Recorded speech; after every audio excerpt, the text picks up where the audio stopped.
নমস্কার বন্ধুরা, আমি আজকে আরেকটি রেসিপি নিয়ে আসলাম।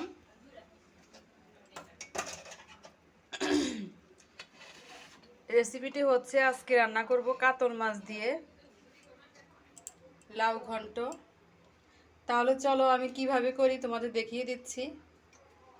মাছগুলো ভালোভাবে আমি ধুয়ে হলুদ লবণ মরিচে গুঁড়া মাখিয়ে রেখেছিলাম প্রায় 10 মিনিটের মতো। এখন ভেজে নিয়েছি লাল করে। প্যানে তেল দিয়ে দিয়েছি, দিয়ে দিব গোটা জিরে, একটা তেজপাতা, এলাচ, দারচিনি একটু ভেজে নেব।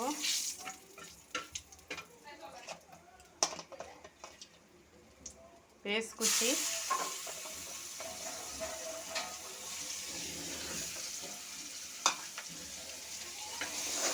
পেস্ট একটু ভেজে নেব।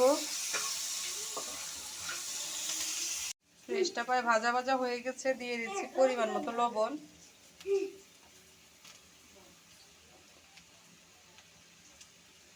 আদা বাটা 1 চামচ। ভালো করে ভাজা ভাজা করে নেব। ভাজা ভাজা করে নিয়েছি, একটু জল দেব কষানোর জন্য।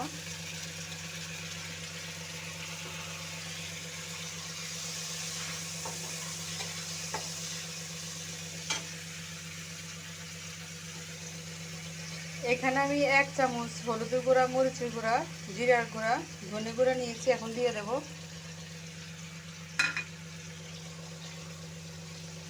মশলাটা একটু কষিয়ে নেব। কষানো হয়ে গেছে, তেল উপরে উঠে গেছে। আমি আরেকটু জল দেব, আবার একটু কষিয়ে নেব।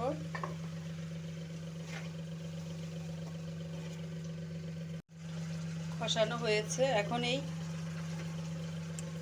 ভাজা মাছের মাথাগুলো দিয়ে দিচ্ছি, একটু কষিয়ে নেব।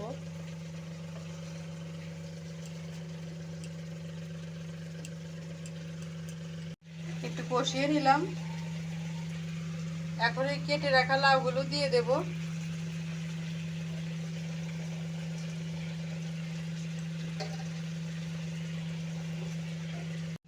লাউগুলো দিয়ে দিলাম, আস্তে আস্তে নেড়ে নেব।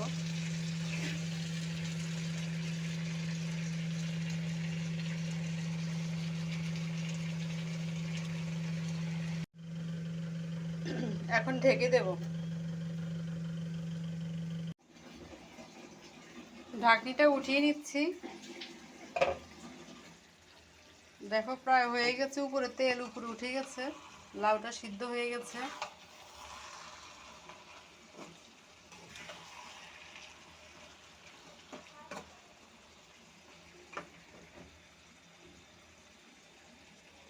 এখানে আমি পোলাওর চাল গুঁড়া করে জল দিয়ে ভিজিয়ে রেখেছিলাম, এখন একটু দিয়ে দেব।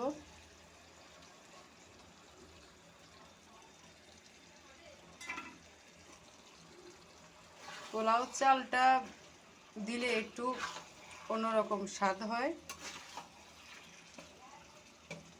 তোমরা এইভাবে করে দেখতে পারো, আশা করি ভালো লাগবে।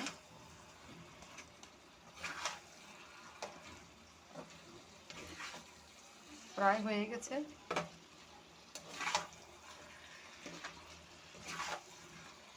কিছুক্ষণ দেখে নামিয়ে ফেলবো।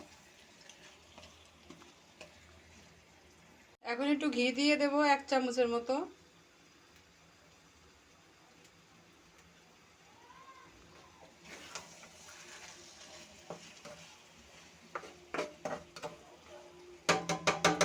হয়ে গেছে,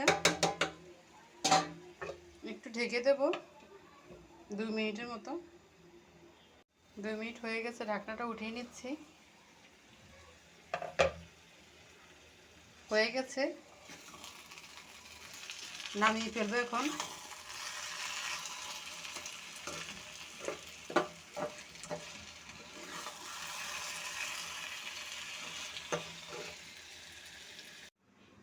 দেখো নামিয়ে ফেলেছি। দেখতেও অনেকটা সুন্দর হয়েছে, আর খেতেও অনেকটা ভালোই হবে। রেসিপিটা দেখে তোমাদের যদি ভালো লাগে তাহলে তোমরা কমেন্টে আমাকে জানিও। আর যারা ইউটিউব থেকে দেখবে তারা লাইক কমেন্ট সাবস্ক্রাইব করো প্লিজ। যারা ফেসবুক থেকে দেখবে তারা লাইক কমেন্ট ফলো করে দিও। তোমরা পাশে থাকলে আমি সামনে আর একটি রেসিপি নিয়ে আসতে পারবো। সবাই ভালো থাকো, সুস্থ থাকো।